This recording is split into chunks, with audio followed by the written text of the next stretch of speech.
Grass.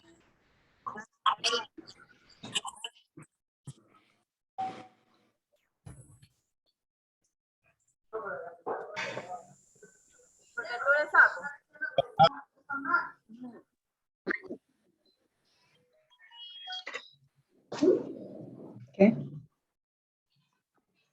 Coméntate. Bien, jóvenes, buenas noches.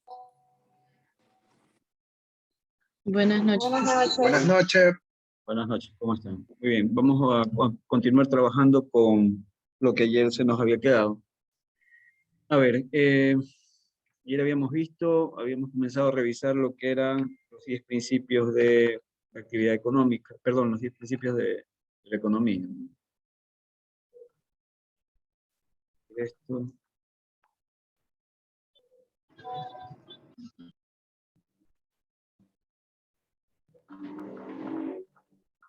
Esta es la manera de recordar un poquito lo que ya habíamos avanzado. A ver, habíamos estado viendo estos 10 principios, habíamos visto el tema de economía y básicamente lo que decíamos es que entre las grandes decisiones que se toman es que producir, cómo producir, quién va a producir, cómo se van a fijar los precios, todo eso finalmente se busca determinar en la economía.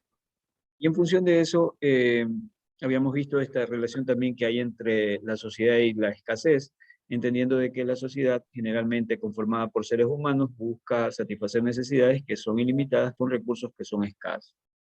Luego de eso habíamos entrado ya a los principios, ¿no? Y en cierta medida se los había mostrado así agrupados, ¿no? Los primeros que vimos, los 4 primeros, tienen que ver con toma de decisiones. Y dentro de las tomas de decisiones, habíamos visto el número 1 que hace referencia a que la gente tiene, generalmente elegimos como consumidores, como agentes de mercado, como agentes económicos, decidimos entre alternativas, ¿no? Diferentes opciones que nosotros podemos tomar. Inclusive, si tuviéramos una sola alternativa que tomar, habría una decisión ahí porque podría ser que tome esa alternativa o no la tome. Y ahí yo tengo que decidir en elegir una alternativa que voy de camino a seguir. Luego de eso, habíamos visto el tema de que el costo de lo que se renuncia, o mejor dicho, si yo tomo una decisión y escojo algo, hay un costo implícito en el sentido de que eso que dejé de escoger representa un costo para mí porque lo dejo de hacer, ¿no? Y ese costo generalmente también tenemos que evaluarlo. Entonces, les había puesto el ejemplo de que imaginaran cualquier situación donde tienen que hacer una elección y el costo implícito dentro de esa elección que ustedes finalmente hagan va a ser lo que ustedes descartan por no tomar. Y eso implicaría un costo porque es tácitamente dejarlo de hacer para poder tomar la opción que he elegido. Bueno, habíamos visto el capítulo 2, el principio 2, y aquí ya los introduje al tema de fronteras de posibilidades de producción, ¿no? Y lo que les decía es que de manera general, nosotros tenemos acá, es como una especie de relación, ¿no? De esta línea me representaba toda la capacidad de recursos que yo podía tener y en función de la combinación de esos recursos yo podía comprar, adquirir bienes de capital o bienes de consumo. Y entendía en función del razonamiento que hacíamos que, la línea tácitamente representaba las mejores combinaciones y uso pleno de los recursos. Por debajo de la línea, cualquier punto que estuviera por debajo de la línea, lo que implicaba era una subutilización de los recursos y eso implicaba no ser eficiente, ¿no? Por aquí cualquier punto. Y por encima de la línea, tácitamente se volvían puntos imposibles de concretar porque eso implicaría que para poder llegar a esas cantidades, tanto de un bien como del otro, o de un servicio o del otro, eso implicaría tener más recursos, lo cual no ocurrió porque esto era el límite justamente, ¿no? Y después vimos la situación ampliando los límites, ¿no? Y vimos otras opciones. Entonces, cuando mejora la cantidad de recursos en una economía, de repente ahí estas fronteras de posibilidades de producción aumentan y por ende se podrá tener más producción de las diferentes combinaciones que sean posibles. Luego de eso habíamos visto lo que es el principio número 3, las personas son racionales y piensan en términos marginales. Ya, aquí lo que habíamos dicho es que generalmente nosotros cuando tomamos decisiones, lo que hacemos es pensar de manera racional, en el sentido de que yo como consumidor voy a darme cuenta que siempre que agrego, por ejemplo, una unidad adicional de consumo, generalmente esa unidad adicional podría incidir, generarme menor beneficio al momento de consumirla que unidades anteriores. Entonces, esa utilidad que me podría generar o ese beneficio bueno, beneficio que me podría generar de manera adicional, mientras voy consumiendo más unidades, generalmente tiende a decrecer. Situaciones parecidas también le había dicho que ocurre con los costos, con el ingreso y en sí con las utilidades cuando analizamos estos costos, estos valores marginales, ¿no? Y que básicamente de manera muy sencilla implicaba de que es el costo adicional, la utilidad adicional, el ingreso adicional, que resulta de poder tomar una unidad más de cualquier cosa, ¿no? Siempre que consuma una más, siempre que utilice una más para producción, siempre que venda una más, eso generalmente va a tener, produzca una más, va a tener generalmente este valor marginal agregado. Ahora, aquí también algo que me había olvidado de comentarles es que generalmente, permítanme, algo que me había olvidado de comentarle por esta primera parte que dice personas racionales. La teoría económica tradicional, la teoría económica tradicional generalmente lo que... Tengan la gentileza, las personas que entraron, por favor, cierran sus micrófonos para poder no tener ninguna interrupción.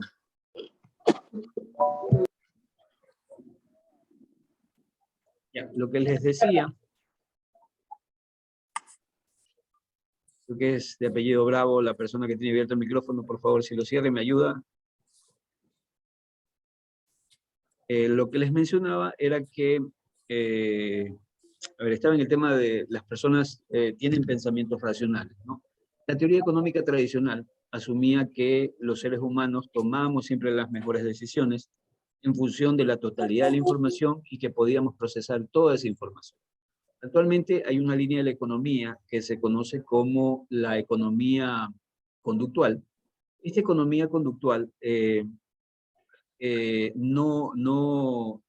no está a favor de estos lineamientos que anteriormente se asumían que ocurrían con el ser humano. Entonces imaginen en la teoría económica antigua, lo que sucedía era que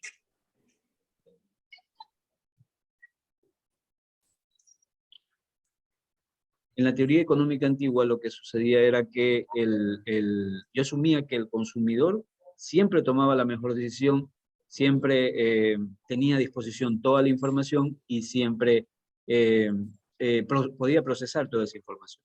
En la vida real lo que sucede es que no necesariamente esto pasa.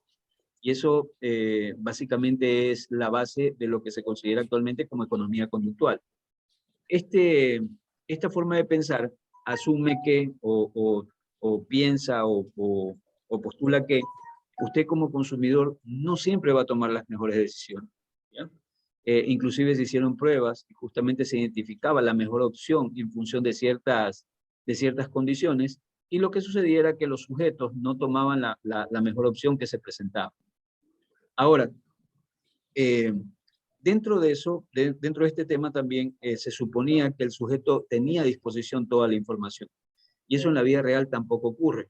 ¿Por qué no ocurre? Porque generalmente cuando usted toma decisiones, busca la información, pero no siempre va a tener toda la información que podría existir en el mundo, ¿no? Inclusive en esta actualidad, con todo el acceso que uno tiene al Internet, es casi imposible poder acceder a toda la información que existe para una toma de decisiones. Se las pongo de manera más sencilla. Si usted hubiera vivido unos 20 o 30 años atrás, comprar una casa era un proceso bastante complicado en el sentido de que para poder tomar una decisión o una elección con relación a comprar una casa, implicaba, por ejemplo, tener información de lo que me decía mi papá, de lo que me contaba algún vecino de mi papá, o alguien que conociera que estaban vendiendo una casa. Y de esa manera yo tomaba la decisión con la poca información que disponía. En ese momento no podía tener acceso a la totalidad de información, me resultaba imposible poderla tener. Entonces, con este razonamiento, lo que les estoy haciendo ver que esta suposición de que nosotros podemos tener toda la información del mercado para poder tomar la mejor decisión, es tácitamente insostenible. No ocurre en la realidad. Y si no me cree, imagine usted en la actualidad, siempre nosotros salimos a comprar algo y cuando salimos a comprar algo, a mí me ha pasado, ¿no? Yo voy y creo que pienso primero recabar información, trato de buscar, voy supuestamente a un lugar donde tengo la mejor opción en condiciones de precio y calidad, pues resulta que voy caminando más allá o un poquito cerca y encuentro otro lugar donde de repente puedo tener el mismo producto más barato o puede ser un producto mejorado. Eso sí, esta situación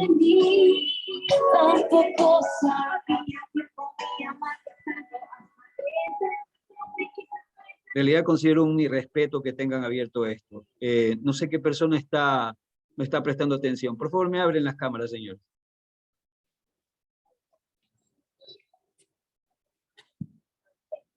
Me aperturan las cámaras, por favor.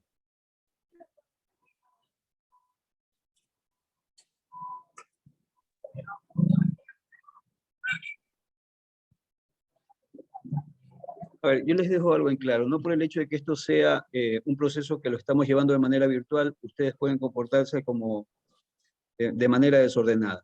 Se supone que esto es un proceso de enseñanza-aprendizaje. Yo estoy aquí compartiendo cosas que ustedes tienen que aprender para luego dar un proceso de examen. Entonces sí me molesta que estoy tratando de explicar cosas y no me prestan atención. Señor Clario, cierre su micrófono, por favor. Entonces, sí me molesta esto. ¿Ah? Por favor, me prestan atención porque ya mismo voy a tomar preguntas con relación a lo que estoy avanzando. Esto es tema de examen. Y en el examen ustedes tienen que contestar todas las preguntas. Es un examen mínimo de 50 preguntas que le voy a poner. Entonces tienen que estar pendientes de las cosas que vamos avanzando acá. A ver, estamos entonces... les estaba comentando...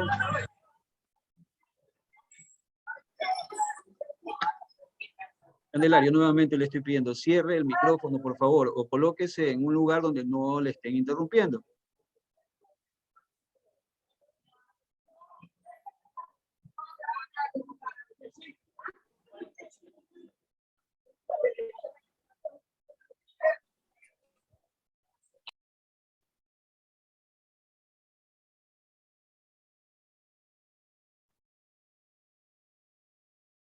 Muy bien.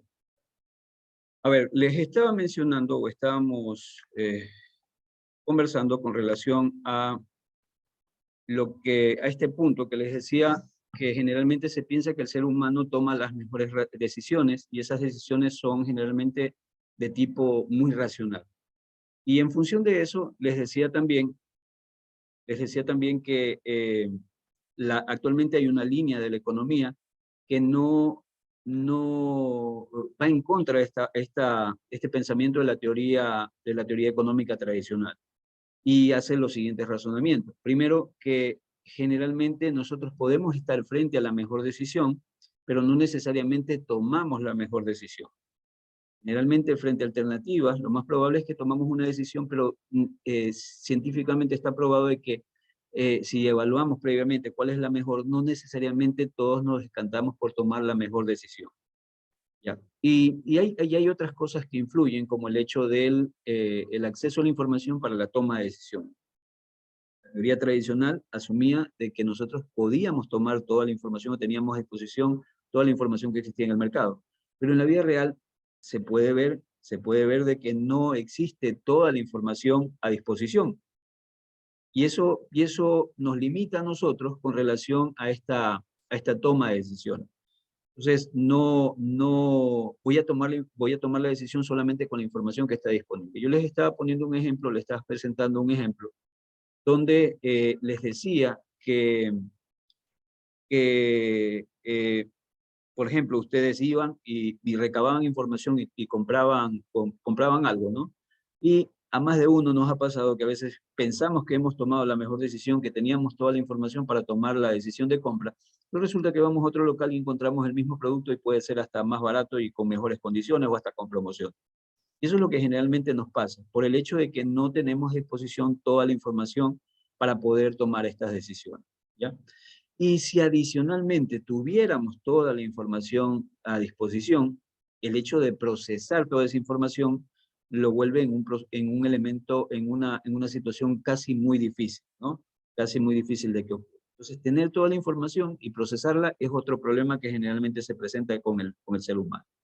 Entonces, esta línea de la economía conductual, lo que finalmente terminó concluyendo es que habían ciertos factores que motivaban a las personas a tomar decisiones, y esos elementos que llevaban a tomar decisiones no eran necesariamente comportamientos racionales. Había momentos donde nosotros reaccionábamos, por ejemplo, solamente en función de emociones, y en función de esas emociones nosotros tomábamos así ciertas decisiones. Entonces, esta economía conductual, que yo la considero como un poco más humana, porque en realidad lo que hace es presentar la toma de decisiones de una manera no tan racional, no tan impoluta, sino más bien una forma de toma de decisiones más realista. Entonces, eso como comentario para este tema de personas racionales. Habíamos visto también el principio número 4, que me decía que las personas responden a incentivos. Y aquí en este punto lo que les estaba mencionando es que al responder a incentivos, estos incentivos generalmente, por ejemplo, si estoy en el mercado, esos incentivos me los daba el mercado. ¿Qué implicaba? De que generalmente el mercado me motivaba a consumir, me motivaba a producir, ¿ya? Por ejemplo, si yo era productor y veía que el precio era atractivo, generalmente eso me podía a mí motivar para poder generar producción, ¿no? Pero de igual manera, si el precio no era atractivo, lo más seguro es que dejaba de producir. Entonces, las personas y los consumidores en sí responden a incentivos que se presentan generalmente en el mercado. Bueno, y aquí les ponía el ejemplo de la tasa de interés. Si yo quiero motivar a los ahorradores que eleven su nivel de ahorro en sus cuentas de ahorro, lo más seguro es que puedo hacerlo pagando un poco más de tasa de interés, y de esa manera los atraigo. Y lo contrario haría que obviamente ellos dejaran de ahorrar. Muy bien, luego vimos los numerales 5, 6 y 7, que era tácitamente hasta ahí nos habíamos quedado. Entonces, aquí lo que buscaba tratar de explicar con estos principios es cómo interactúan las personas unas con otras. En el principio 5, el intercambio puede mejorar el bienestar. Y en ese sentido les había dicho de que el mismo hecho de que se genere esta actividad económica, que alguien produzca algo, lo entregue al consumidor que antes no tenía ese producto, y con eso se cura la necesidad, y además el productor genere producción, de trabajo, reciba recursos. Esta acción de intercambio entre toda la sociedad generalmente lo que hace es mejora el bienestar de todos los participantes.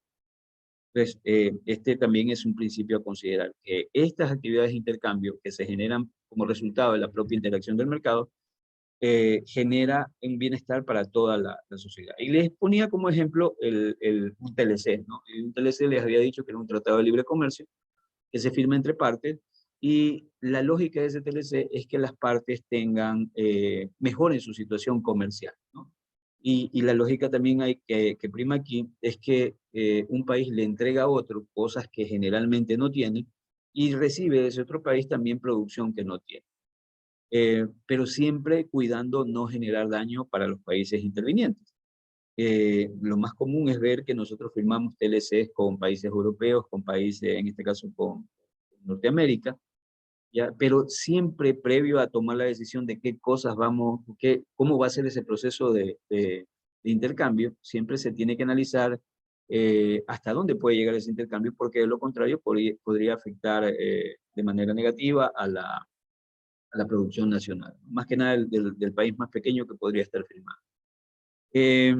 Bueno, el 6 hablaba de que los mercados son un buen mecanismo para organizar la actividad económica, y aquí creo que me hacían una pregunta, bueno, ¿en qué consiste esto? Organizar en el sentido de que la misma interacción, el hecho de que ya se identifica quién va a producir, ya se identifica quién va a consumir, se puede tener un precio, ese precio lo regula el mismo mercado, el mercado regula la cantidad que se va a consumir, el mercado regula la cantidad que se ofrece, los precios de lo que se produce y de lo que se ofrece se equilibran buscando un óptimo de mercado. Entonces, a eso es a lo que me refiero con que esto es un buen mecanismo justamente para organizar esta actividad económica. Es decir, que la misma interacción que presentan estas dos grandes fuerzas de mercado, que son la oferta y la demanda, terminan ordenando todo lo que ocurre en el mercado. 7, el Estado puede mejorar los resultados. Aquí les decía de que dentro de uno de los pensadores que habíamos visto, Smith, él decía que el mercado se regulaba a través de una mano invisible. Que el mensaje subliminal detrás de eso quería decir de que la misma interacción de las fuerzas de oferta y demanda terminaban creando las condiciones para que el mercado se regulara. Pero con el tiempo, los seres humanos hemos aprendido de que hay momentos donde se quiebra esta relación. Y en ese momento es importante que intervenga el Estado, como un elemento o bien regulador, o como un elemento también que participe como productor o como demandante. Se los pongo de manera más sencilla. Puede ser que en algún momento las condiciones no sean atractivas para demandar un producto que tienen agricultores, por ejemplo, del país, ¿no? En ese momento podría ser que el Estado ingrese y se vuelva un consumidor de ese producto. Entonces, todos esos pequeños productores que no podían colocar su producción y de repente la empresa privada no le interesaba tener esa producción, el Estado podría entrar como un gran consumidor, tomar ese producto y de repente darle un uso para, no sé, para un programa social o algo que, si es un alimento, entregarlo a manera de ayuda a las familias, ¿no? Entonces, ahí, con este ejemplo, lo que estoy tratando de hacerles ver es que las condiciones a veces del mercado hacen que o no existan oferentes o no existan demandantes. Y en ese momento, una de las partes puede ser afectada y el Estado puede, entrar a regular, a competir o inclusive hasta proveer, ¿no? A poder entregar esta producción. Entonces, lo que anteriormente se pensaba de que no es necesaria la participación del mercado, en realidad, del Estado, en realidad, en ciertas situaciones es importante que entre el Estado. Otro ejemplo, imagine que necesito darle ahorita con el tema de, justo con el tema de los indígenas, necesito dar educación intercultural. Y la empresa privada no va a querer poner pues una escuela a 3.000 metros de altura, 4.000 metros de altura, primero porque son pocos y de repente no le puede interesar económicamente hacer negocio, entonces el negocio no podría ser rentable. Pero en ese caso el Estado podría entrar como proveedor y entregar ese producto que lo necesita la sociedad.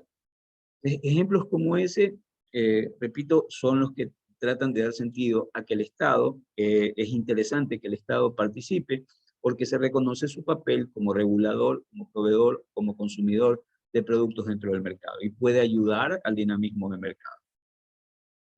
Bueno, estos eran los 7 principios. De aquí vamos con el tema. Bueno, hasta aquí, no sé si tengan alguna inquietud. Avancé hasta aquí, me parece, la tarde de ayer. Si tienen alguna inquietud, me gustaría solventarla. Aquellos que tenían preguntas y que lamentablemente no les pude contestar ayer. Profe, tengo una pregunta. Sí, En el por punto favor. 6 hablamos sobre los mercados, son un buen mecanismo. Y también para organizar la actividad económica. Y usted nos explicaba sobre la oferta y la demanda. Uh-huh. ¿Nos puede explicar como que algo más específico, por favor? Ya, los mercados son un buen mecanismo para organizar la actividad económica. ¿Qué quiero decir con esto? De repente, al surgir el mercado surge como resultado de un producto específico que se va a demandar. Entonces, ese producto específico que se va a demandar es resultado de que alguien lo puede entregar y alguien lo va a consumir. Entonces, ahí, al surgir esta actividad económica y este mercado, lo que estás haciendo es ya marcando dentro del mercado quién va a producir, quién va a consumir. La interacción que van a tener los dos entre oferta y demanda va a terminar finalmente organizando qué cantidad se va a producir y qué cantidad se va a consumir, ¿no? Al principio comienza un tira y jala, pero finalmente el mismo mercado llega a un nivel óptimo donde todo lo que se produce generalmente se consume dentro del mercado. Y de igual manera te establece orden, por ejemplo, con relación a los precios, porque al principio puede ser que como es nuevo el producto, el precio sea muy alto, y obviamente pueden haber demandantes, pero luego con el tiempo pueden ingresar más productores y el precio tiende a equilibrarse igualmente en el mercado.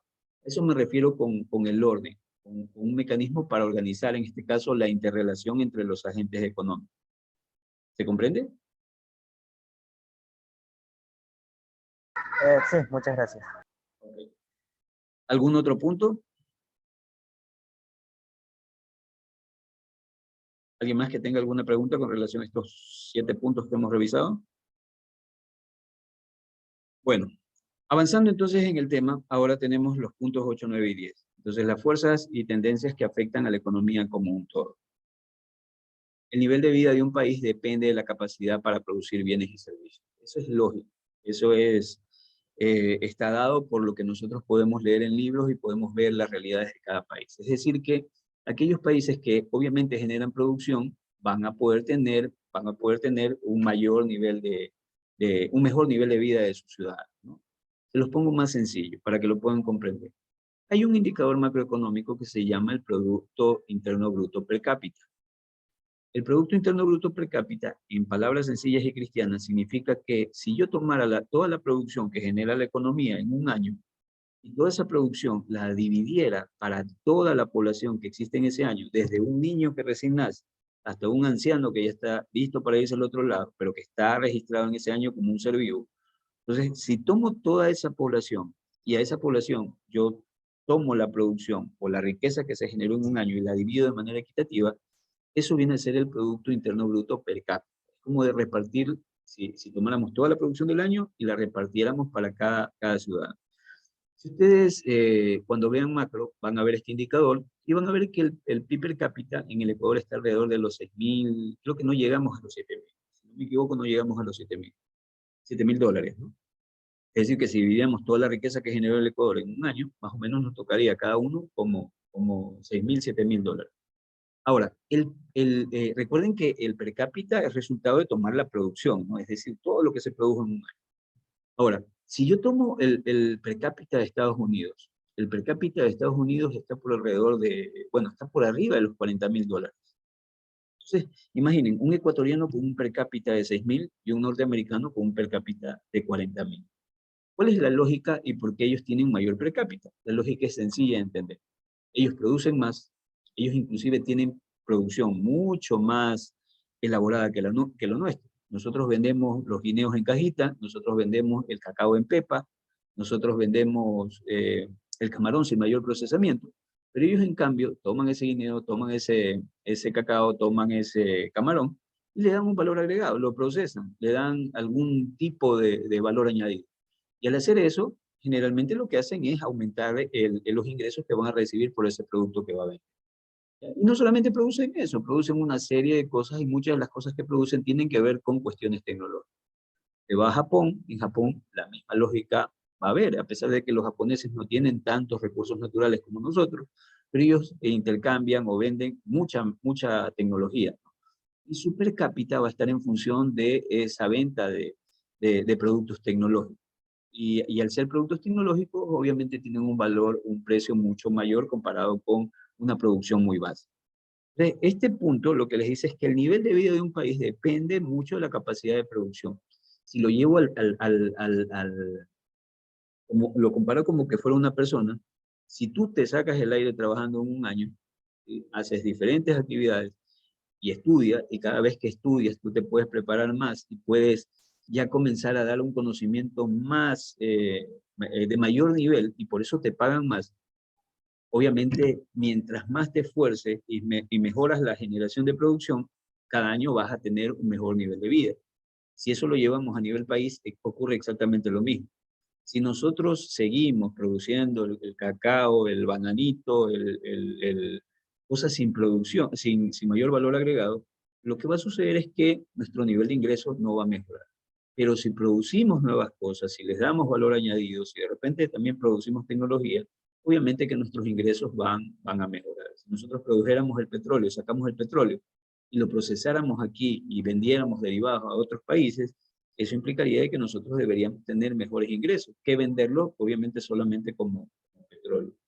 Entonces, siempre que se generen mayor cantidad de bienes y servicios con mayor valor agregado, eso va a implicar o va a redundar en mayores ingresos y por ende va a mejorar el nivel de vida de un país. ¿Se comprende? ¿Se entiende este punto? Sí, profesor. Perfecto. Economista, una consulta. Dígame. En este punto 8, el Estado en sí, ¿cómo recaudaría el dinero? Por medio de los impuestos, ¿no? Por la salida de divisas por las exportaciones. Claro, Ahí el Estado generalmente recaudaría recauda. el dinero, recaudaría el dinero, obviamente, por ejemplo, yo tengo mi empresa, yo quiero exportar guineo, entonces como Estado lo que recibe es el pago de la exportación, de las divisas. Claro, o sea, si te refieres puntualmente a producción exportada, obviamente vas a tener que pagar ciertos valores para exportación, permisos y ciertas cosas, y todo ese dinero regresa al país. Y obviamente cuando ya regresa, tú como empresario vas a tener un ingreso que luego vas a tener que tributar en función de tus ingresos, ¿no? Tu organización o tú como persona. Entonces, esos ingresos se recaban, pero primero obviamente sale la producción, ganas y traes los valores aquí al país. Al finalizar el año tienes que hacer las declaraciones correspondientes, paga los impuestos que te corresponden como empresa o como persona natural, y eso es lo que recaba el Estado. Es una de las formas de poder obtener dinero que tiene el Estado. Y el Estado puede tener también, como el Estado es dueño de todo lo que está debajo de nosotros y todo lo que está por encima de nosotros, su casa le pertenece, pero lo que está debajo de su casa le pertenece en realidad al Estado. ¿Ya? Entonces, todo lo que está debajo de nosotros le pertenece al Estado. Eh, y el Estado, obviamente, explota esos recursos naturales que tiene a disposición los mares, tienes también los selvas y extensiones de terreno que también puede utilizarlas para generar dinero. O sea, lo que quiero decir es que hay diferentes fuentes de ingresos para el Estado. Pero en este caso puntual, en el que tú estás manifestando, generalmente vas a producir y luego que produce tendrás que pagar impuestos y eso le llega al Estado. Ahora, los impuestos recuerden que siempre es como una medida de tratar de redistribuir la riqueza, a pesar de que en este país no se lo hace. Porque en este país, si ustedes se dan cuenta, o sea, van a ver en el tiempo, cuando ustedes estudien macro, se van a dar cuenta de que, por ejemplo, grandes productores tienen tasas de interés mucho más bajas, pueden acceder a crédito mucho más barato comparado, por ejemplo, con un microempresario. Siempre te salen con la lógica de que es porque son empresas más grandes, porque ellas generan empleo y porque es bueno motivarlos para producir. Pero yo por lo menos no comparto ese razonamiento porque no es justo. No es justo, o sea, ellos pueden acceder a dinero mucho más barato. Generalmente hay problemas en el país, a quienes le perdonan los impuestos son a ellos. Y no es justo porque tienen grandes cantidades de ingresos. ¿Ya? Ustedes que son clase media van a trabajar y si Dios los bendice con uno o dos trabajos, se van a dar cuenta de que ustedes generalmente terminan sosteniendo a esta sociedad. Recientemente nos clavaron, disculpen la expresión, nos pusieron una nueva estructura de impuestos que particularmente afecta a la clase media. Pero eso es lo que yo considero injusto, porque generalmente las empresas, usted puede ver la historia y va a darse cuenta, por ejemplo, cuando, si usted revisa por allá por los 80, las empresas se endeudaron en moneda extranjera para adquirir cosas. Luego de eso dijeron al Estado, tenemos problemas, estamos quebrando. Y el Estado, buena gente, va y se acerca a ellos y le dice, muy bien, no se preocupen, yo les absorbo todas las deudas. Y el Estado lo que hizo fue comprarles esas deudas y les dijo, no paguen en dólares, paguen en sucres. Y tácitamente lo que hizo el Estado fue como licuar las deudas de ellos y hacerlas más chiquititas. Entonces, ¿cómo puede ser posible que el Estado se preocupe por esos grandes grupos de poder que tienen la capacidad de poder pagar y que no lo hacen? Repito, no lo digo yo, en campañas políticas ustedes pueden ver, hemos tenido la participación de empresarios y esos empresarios resulta que cuando le vemos cuánto tributan menos que inclusive los que pertenecemos a clase media. Entonces, por más que ustedes me digan que generan trabajo, que generan empleo, sí, pero mientras más genera y más oportunidades tiene, que nadie lo critica, pueden tener todo eso, pero tu responsabilidad social es de justamente poder pagar un poco más para redistribuir en las personas que no tienen. En cambio, lo que sucede aquí en este país es al revés. Los que menos tenemos o los que menos ganamos son los que terminamos finalmente sosteniendo toda la operación del Estado. Y se los compruebo con lo que les digo, una estructura de impuestos que vamos a comenzar a pagarla desde el próximo año, y tácitamente está sostenida por la clase media, mientras que a los grandes grupos de poder les perdonan los impuestos. Entonces, yo por lo menos considero que eso no es justo. Y eso es parte de todo lo que ha ocurrido y ese levantamiento que recientemente hubo. Una clase o clases sociales de menor oportunidad que se levantaron y protestaron frente al hecho de que tácitamente ya el dinero no les alcanza. Ahorita la gente no lo siente, el próximo año va a venir lo bueno, para que tengan solamente una idea, ¿no? Yo generalmente cada año yo pago aproximadamente $1.600 en impuesto a la renta. Trabajo en 2 instituciones y por ahí cualquier cachulito de asesoría o contribución que hago suma a este tema de impuestos. Pago $1.600, $1.600 al año. Ya, ¿y qué va a pasar el próximo año? Casi voy a pagar 4.500. Si bien es cierto, o sea, tengo 2 trabajos, me saco el aire, porque justamente quiero que mi familia mejore. Pero no es justo que en cantidad, comparado con los ingresos que tienes, nosotros como clase media terminemos pagando más de lo que pagan de repente estos grandes grupos. No sé ni por qué me desvié, pero ¿te contesté tu pregunta?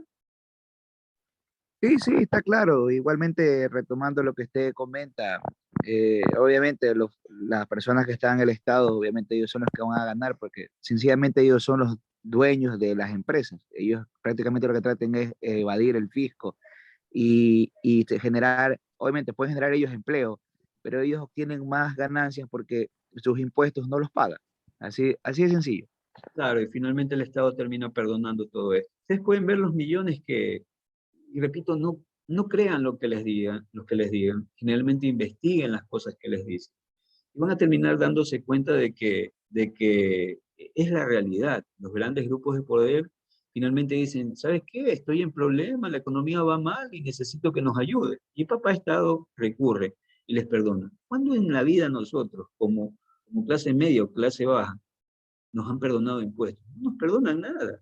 No Nunca. perdonan absolutamente nada. Pero a estos grupos de poder que tienen tanto, perdonan. Y eso sí es inequitativo.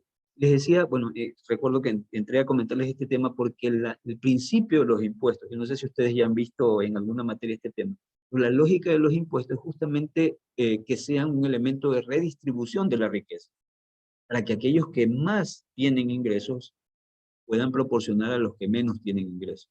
Pero resulta en este país que, si bien es cierto, primero les ponen los impuestos supuestamente altos, no terminan pagando y resultan perdonándole los impuestos, pero el que paga finalmente paga la cuenta es la clase media, que son los que tienen ingresos un poquito mejor. La clase media tampoco es que tengan, o sea, millones, ¿no? O sea, me refiero a clase media, aquellos que tienen un Aveo, un carrito un poquito más alto y que por ahí tienen 1 o 2 trabajos y pueden tener mejores ingresos que otras personas que a veces sobreviven con el básico. ¿Ya? Entonces, las condiciones en el país son en realidad bastante injustas para las clases menos pudientes. ¿Ya? Y esto sí se los digo como, como ciudadano. Esto que pasó recientemente es historia. Esto que sucedió con este levantamiento indígena es historia. Es la primera vez que paralizamos tantos días el país. Yo por lo menos, si le quito todo el tema de los muertos, el tema del vandalismo, que sí lo hubo, estábamos reclamando por cuestiones. Que no te pueda gustar a ti que te paralicen y que supuestamente no trabajas, pero es lo mismo que le decía a mis hijos. O sea, yo prefiero estar sin trabajar esos 18 días a que tener que jalarme un año con condiciones económicas que no me permiten mejorar. Entonces, sí, es bonito el discurso que nos posesionan de que no, que los que trabajamos somos más, que hay que trabajar. O sea, sí, viejo, pero hay que discutir por las cuestiones que también nos afectan a nosotros. O sea, las condiciones de desarrollo deberían ser equilibradas para todas las clases sociales, pero eso en este país no ocurre. No ocurre, en realidad no ocurre. Bueno, indistintamente de ese tema, entonces en este punto el nivel de vida de un país va a depender de qué tanto trabajo haga ese país por producir. Mientras más produzca, la lógica es que le va a ir mucho.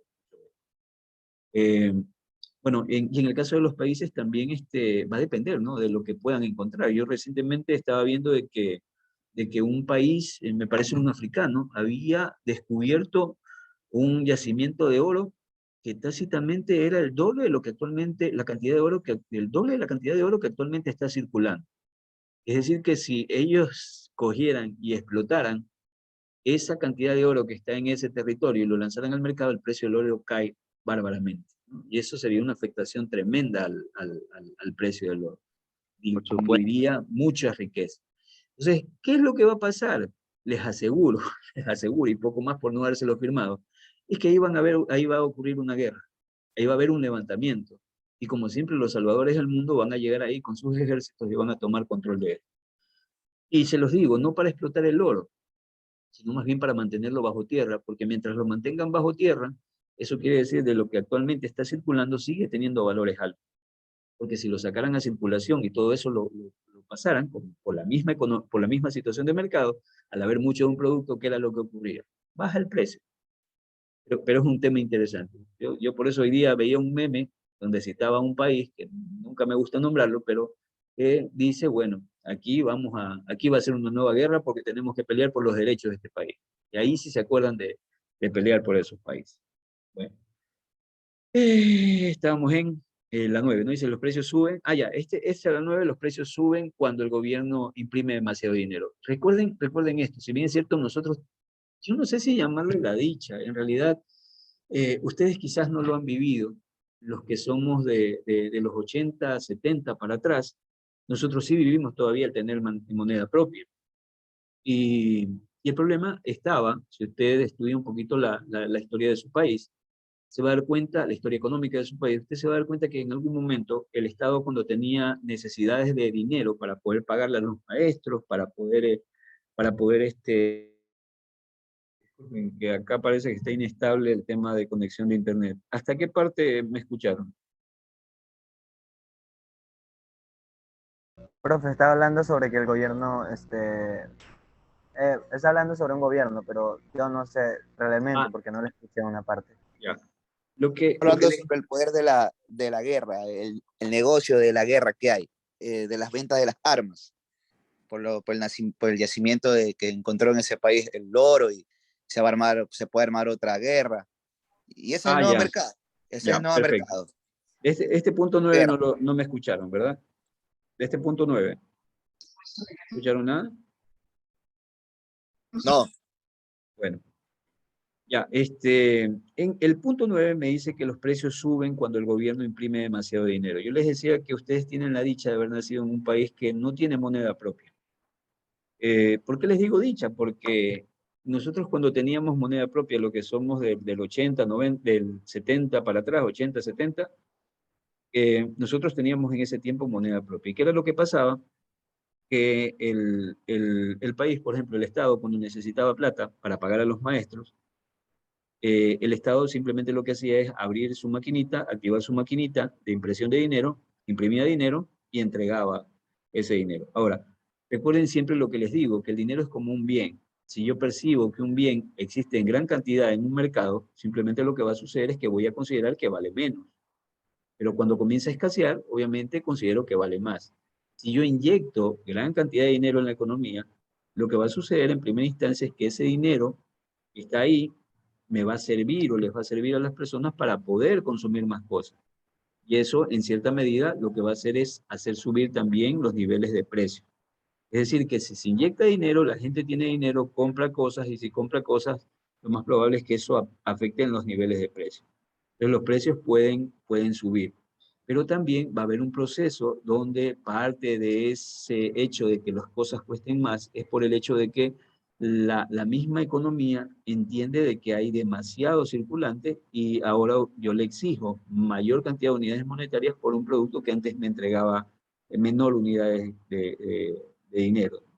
Entonces, hay esta relación con el tema de la subida de precios y la impresión de dinero. Más adelante les voy a explicar también con otro ejemplo para que lo puedan comprender mejor, ¿no? Entonces, hay que prestarle atención a la inflación. En el punto 10, en el corto plazo, la sociedad se ve enfrentada a la disyuntiva entre inflación y desempleo. Entonces, esto lo van a ver en un modelo económico que se llama la curva de Phillips, donde justamente se va a ver esta relación entre inflación y desempleo. Ya, ténganlo ahí solamente en mente para podérselos mostrar más adelante. Entonces, bueno, entonces con relación a estos 10 principios, aquí voy a tratar de argumentar algo más. Lo que siempre dicen, ¿no? En la economía no existe nada gratis, no hay merienda gratis, no hay almuerzo gratis, todo tiene un precio, todo tiene un costo, ¿ya? Para tener alguna cosa generalmente tenemos que sacrificar otra, armas versus mantequilla, alimentos versus vestimenta, ocios versus trabajo, eficiencia versus equidad. Siempre hay esa relación, siempre que yo tomo una decisión por consumir eso, generalmente termino sacrificando algo más. Y aquí cobran sentido también ciertas palabras que, como por ejemplo la eficiencia, la sociedad obtiene el máximo de sus recursos. ¿Por qué? ¿Por qué se trata de buscar la eficiencia en los mercados? Porque justamente eso implicaría de que se le está dando el mejor uso a los escasos recursos que dispone una sociedad. Otro elemento también que es importante, u otro concepto que también es importante considerarlo, es el tema de la equidad. Los beneficios de empleo de los recursos escasos se distribuyen con justicia en los miembros de la sociedad. Entonces, se supone que la economía no solamente busca que seamos eficientes, sino que al momento de distribuir esos recursos se haga una distribución que sea en cierta medida equitativa, para que todos podamos tener de manera adecuada el acceso a los recursos. Para decidir se requiere comparar beneficios con los costos de alternativa. ¿Sí? Por ejemplo, lo que les decía también, hay varios de estos ejemplos que ya les mencioné, están aquí: asistir a la universidad o trabajar.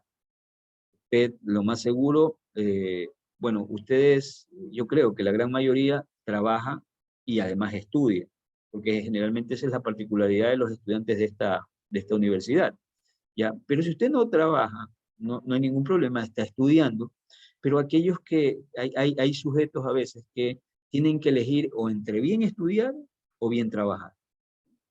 Actualmente la situación económica es tan compleja que hay padres que ya no pueden sostener el hogar y generalmente cuando tienen un hijo que ya alcanza la mayoría de edad, lanzan a ese hijo a trabajar para que ayude en el hogar. Entonces, podrá haber un momento en que esa persona tenga que trabajar tanto que ya no le queda tiempo para estudiar. Pero ahí tiene que tomar una alternativa. Finalmente la familia podrá decir, bueno, vamos a tener menos ingresos, eso nos va a costar, pero el chico estudia o la chica estudia. Entonces, igual ahí hay un costo implícito, ¿sí? De que la familia reciba menos ingresos por ese ente que podría producir algo más, pero en este caso está mejorando a futuro las condiciones porque va a tener un sujeto mejor capacitado que lo más probable es va a tener mayor nivel de ingreso. Estudiar o asistir a una cita, ¿no? Ese es otro ejemplo típico, ¿no? Entonces usted es un estudiante bien dedicado y dice, bueno, no, yo me voy a dedicar a estudiar. Y eso implica de que vas a ver menos a tus amigos, a la final vas a ir menos al cine, porque estás concentrado en el tema de estudio. Ir a clases o dormir, a esos que me apagan la cámara y se quedan durmiendo, ¿no? Están haciendo justamente esa elección, ¿no? O atiendo al profesor, o me pongo a dormir mientras estoy aquí en clase. El costo de oportunidad es algo que sacrificamos para poderlo obtener. Grábese esta palabrita porque es una palabra muy común en economía, el costo de oportunidad. Es lo que yo dejo de ganar, percibir por tomar una decisión adicional. Entonces, si yo estoy diciendo voy a estudiar, mi costo de oportunidad va a ser que las horas de ocio las voy a tener dedicadas ya no para el ocio, sino para el estudio. Entonces, voy a sacrificar el ocio para dedicarme a estudiar. Bueno, costo-oportunidad. Esto es simplemente una gráfica que trata de presentar lo que les decía, ¿no? Esta niña es una gran actriz y ella está queriendo estudiar, pero ella obviamente entiende de que su actividad profesional le genera mucho ingreso, pero estudiar no va a poder hacer las dos cosas a la vez. Entonces, ella en algún momento tendrá que tomar una decisión, sacrificar parte de su actuación por dedicarse a estudiar. Hay algunos que dirían, no, si yo estoy ganando millones, me dedico simplemente a ganar los millones.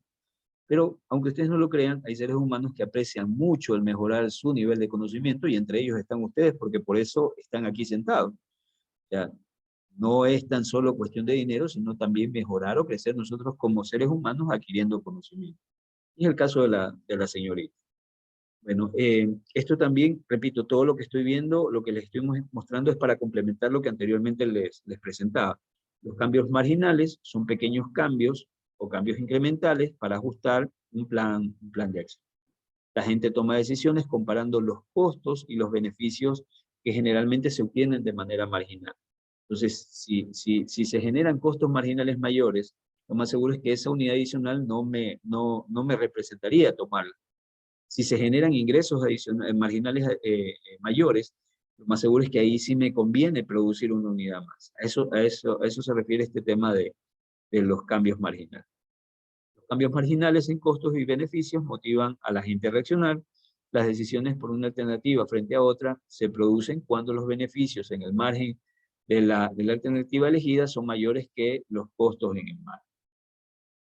La gente se beneficia de su habilidad para intercambiar unos con otros, lo que ya habíamos visto, de que el hecho de intercambiar o de intercambio que ocurre en el mercado nos beneficia a todos. La competencia genera beneficios por el intercambio, y el intercambio le permite a la gente especializarse en lo que mejor hace. Bueno, en una economía de mercado, o una economía de mercado es una economía que distribuye los recursos a través de las decisiones descentralizadas de muchas empresas y familias cuando interactúan en el mercado de bienes y servicios. Familias que compran y quienes van a trabajar para producirlo, las empresas deciden a quiénes contratar y qué producir. Esto de aquí no es otra cosa sino que parte de lo que nosotros explicamos en el flujo circular de la actividad económica, ¿no?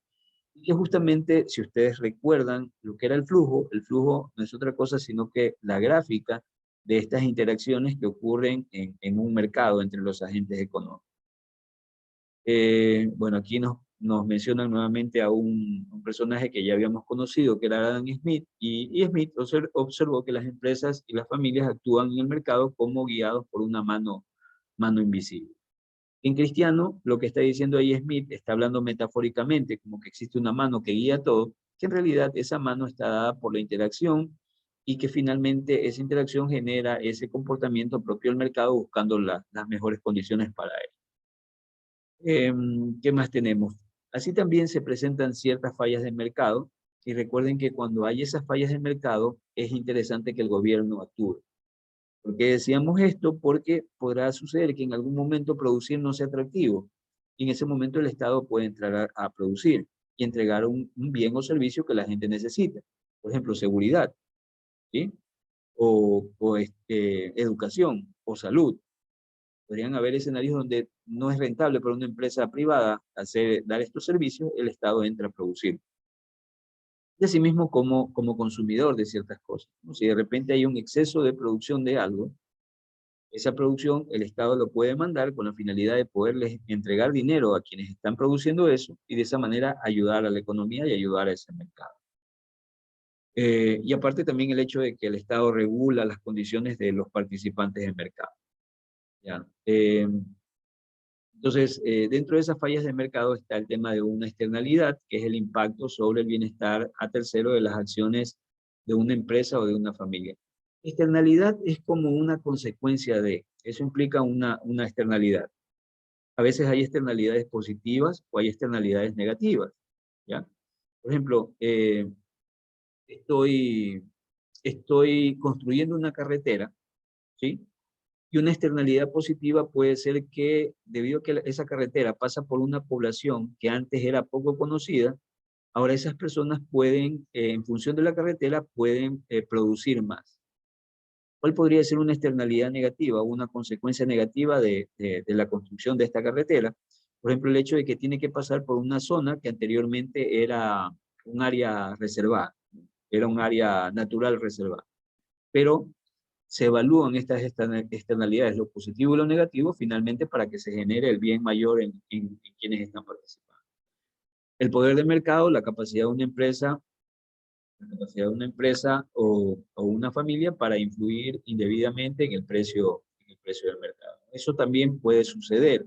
Y este poder del mercado es otro elemento que nosotros vamos a ver cuando analicemos mercados de competencia perfecta.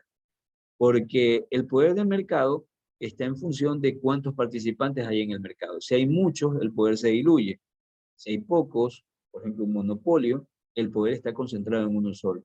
Y al estar concentrado, ustedes van a ver cuando ya estudiemos mercados de competencia perfecta, cómo ese poder de mercado, si está concentrado en poco, pueden ejercer presión sobre el mercado en las condiciones del producto, en el precio del producto, en cómo se lo entrega, quién se vende, quién no se vende. Todo eso pueden hacerlo, pero es porque en ese caso son pocos teniendo el control de toda la producción o todo el consumo de un mercado.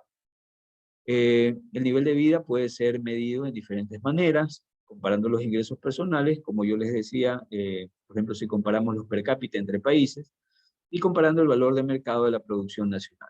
Entonces, si yo también podría ver qué país produce más, y en función de eso, es un país que va a tener un mejor nivel de vida si tiene mayores niveles de ingresos.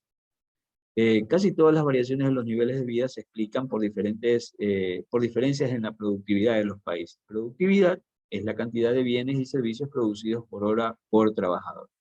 Por ejemplo, para que se entienda este concepto de productividad, nosotros somos muy eficientes produciendo banano, produciendo camarón.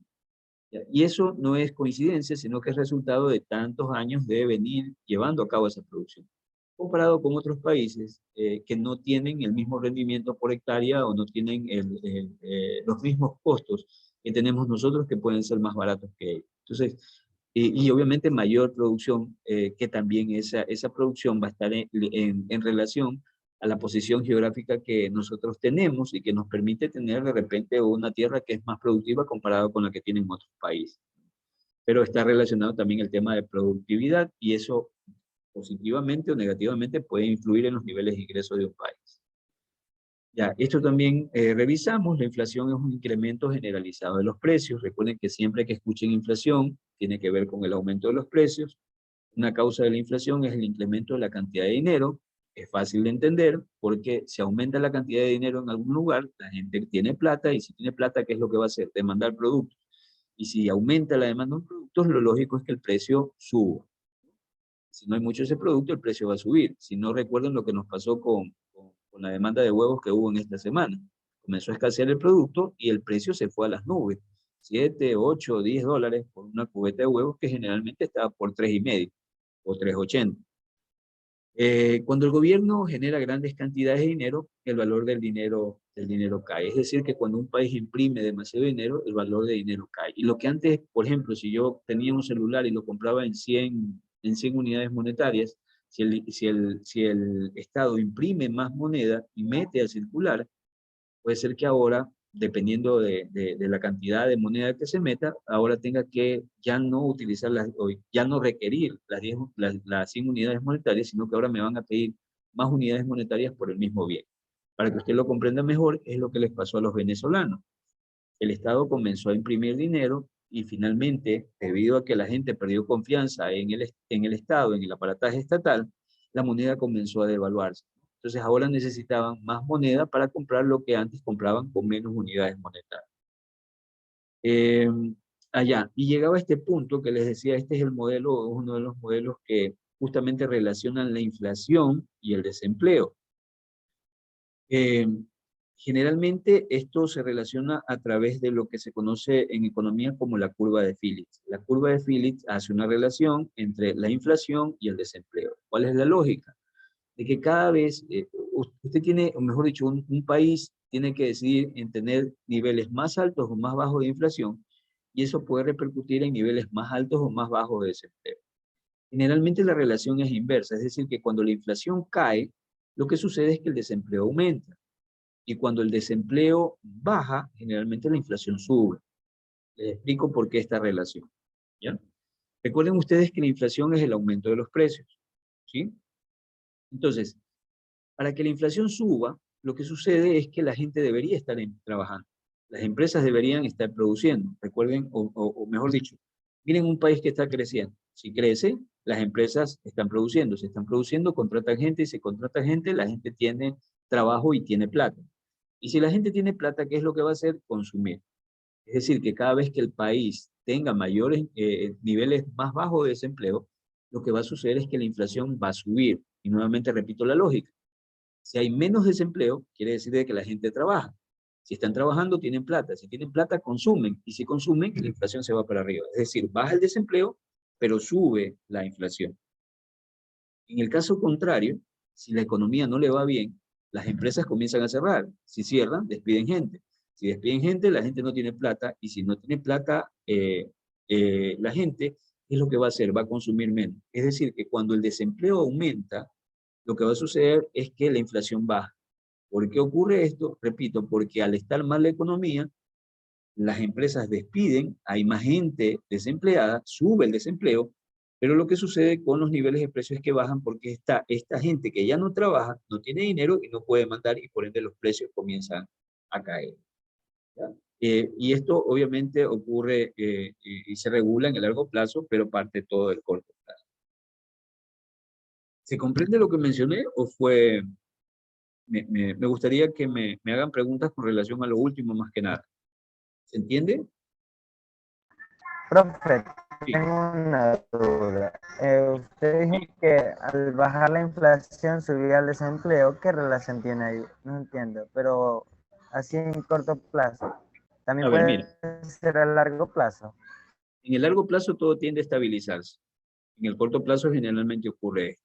Mira, ¿a qué es lo que me refiero? Ya, olvídate del corto y el largo plazo. Simplemente entiende esto. Imagina un país que, primero vamos al punto donde el desempleo baja y ver cómo aumenta el nivel de inflación. ¿Ya? Entonces, el país le va bien. Las empresas producen, las empresas contratan. Si contratan, tú tienes plata, yo tengo plata y todos tenemos más dinero. Y si tenemos dinero, ¿qué es lo que generalmente hacemos si tenemos necesidades? Compramos cosas. Es decir, que cuando hay niveles de desempleo más bajos, lo que va a suceder con la inflación es que va a aumentar debido a la demanda que se genera porque la gente está trabajando, tiene dinero y consume. ¿Ya? Entonces, bajos niveles de desempleo generan altos niveles de inflación a lo largo del tiempo. En el, en el, en el, en el escenario donde la economía le va mal, lo que sucede es que las empresas producen menos. Si producen menos, despiden gente. Si despiden gente, la gente no tiene plata y si no tienen plata, no consumen. Es decir, que cuando el empleo aumenta, el desempleo, perdón, aumenta, ahí lo que ocurre es lo contrario. Bajan los niveles de inflación porque por lógica la gente se queda sin plata y no va a consumir cosas. Ahora, generalmente esto les decía que ocurre en el corto plazo, pero en el largo plazo todo esto tiende a estabilizarse. Todo esto tiende a regularizarse, ¿no? Finalmente el país tomará decisiones, esas decisiones llevarán a mejorar la producción y esa producción que se mejora, obviamente va a hacer que la gente vuelva a tener empleo y puedan mejorar las condiciones. Por eso siempre hay ciclos en la economía. O sea, puede ser que nosotros estemos en una etapa donde estamos creciendo, pero se alcanza un punto máximo y de ahí vienen nuevamente caídas. Por eso se llaman ciclos, porque es algo repetitivo, ¿no? Ocurren generalmente subidas, de ahí para la economía, decae y luego comienza a caer hasta que alcanza su punto más bajo y ahí otra vez vuelve a crecer. Entonces, pero todo esto tiende a regularse en el largo plazo, por el hecho de que no vamos a estar para siempre en recesión. Las autoridades económicas van a tomar decisiones de tal manera que la economía se reactive y mejore la situación económica del país. Es algo parecido como lo que a nosotros nos pasa ahorita. El presidente dice que ya tenemos la casa en orden, ha guardado gran cantidad de plata y ahora se supone que esa plata la va a sacar y la va a revertir en la economía. Se esperaría que con esas acciones y luego tener una economía parada, en el largo plazo, es decir, de aquí a unos 3 o 2, 3, 4 años, nosotros comencemos ya a mejorar como nación, tener mayores niveles de crecimiento. Eso es lo que se esperaría. ¿Qué ocurra? No lo sé. Por eso es que te digo que en el corto plazo ocurre esto y en el largo plazo generalmente todo tiende a estabilizar. No sé si te contesté.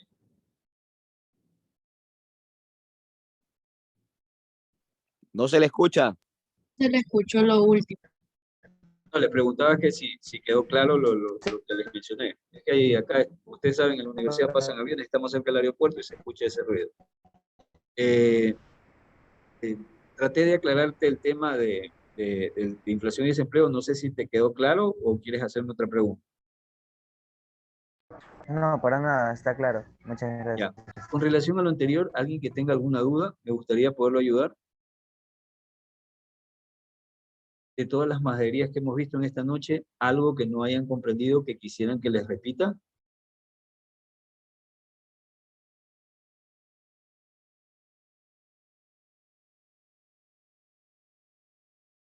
¿Nadie?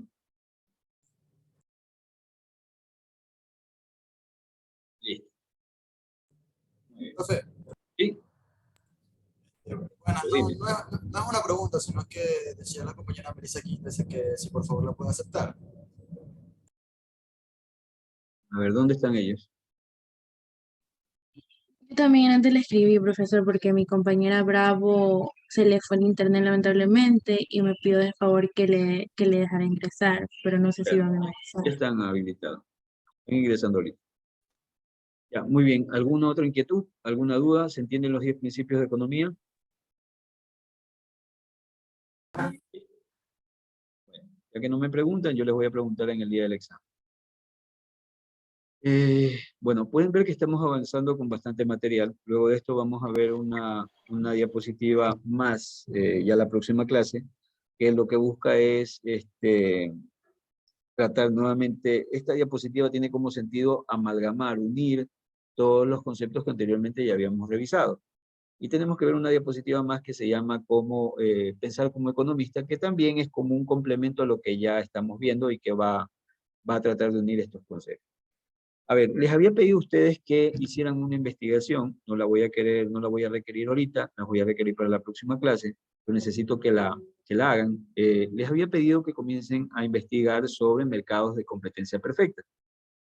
Primero entender mercado y de ahí investigar sobre mercados de competencia perfecta. ¿Alguien ya pudo hacer la búsqueda de la información?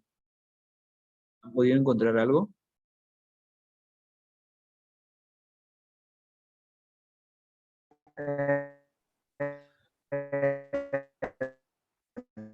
Eh, De mercado de competencia perfecta, sí. Preguntaba si han podido. No he enviado, aún no he enviado eso, profesor. ¿No les he enviado a tenía ustedes? solamente No, la economía y macroeconomía. no he enviado. No, aún no. Muy bien, entonces, bueno. Les voy a pedir que en nuestro siguiente punto es poder entender qué es un mercado, qué es el modelo de mercado de competencia perfecta y entender luego los mercados imperfectos. Dentro de eso, monopolio, oligopolio, carteles, eso vamos a entender en la próxima clase. Les necesito para esa clase que ustedes me investiguen cuáles son las condiciones que se tienen que cumplir para que se considere un mercado como un mercado de competencia perfecta. Repito, lo que necesito que investiguen son las condiciones necesarias para que un mercado cumpla con las características que un mercado debe cumplir para ser considerado como un mercado de competencia perfecta. Eso lo necesito para la próxima clase. Y adicionalmente, ya que están investigando eso, obviamente van a investigar desde la perspectiva económica qué es un mercado, qué se entiende por mercado. Eso es lo que ustedes van a investigar para la próxima clase.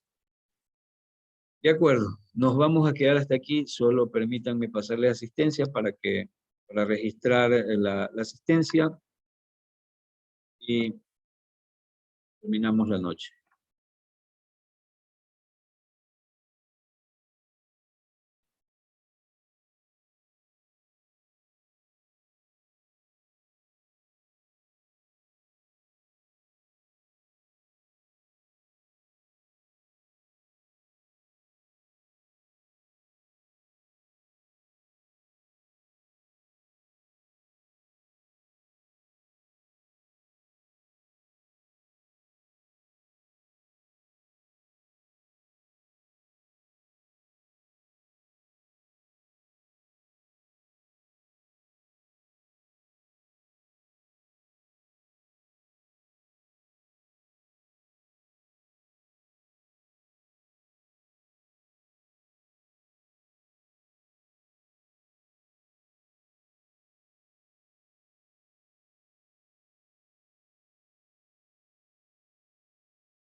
A ver, parece que el CIU está teniendo problemas.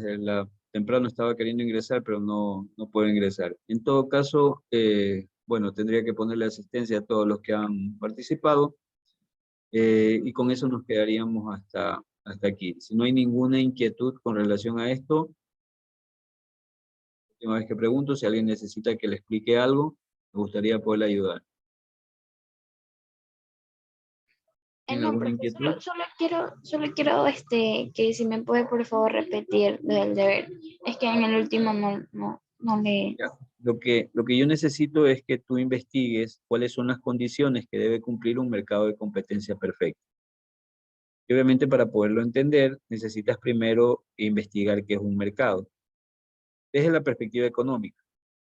Porque puede haber una orientación que vaya más del lado de marketing, y esa no la quiero. Quiero que ustedes me digan, me expliquen desde la perspectiva económica qué es un mercado.